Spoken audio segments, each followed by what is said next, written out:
Saudara, Mazmur 1 ayat 3 berkata, "Ia seperti pohon yang ditanam di tepi aliran air, yang menghasilkan buahnya pada musimnya, dan yang tidak layu daunnya, apa saja yang diperbuatnya berhasil." Supaya berhasil, orang memakai segenap tenaga mereka, kekuatan mereka, upaya mereka, bahkan uang, relasi mereka. Tapi anak-anak Tuhan seharusnya tidak mengandalkan hal-hal seperti itu. Raja Daud berkata, seperti pohon yang perlu pasokan air, orang yang berhasil juga perlu pasokan terus-menerus. Bagaimana caranya?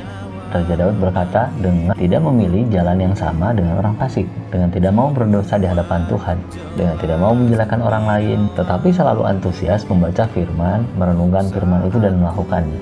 Orang yang berhasil adalah orang yang selalu diberkati Tuhan karena kesetiaannya. Amin.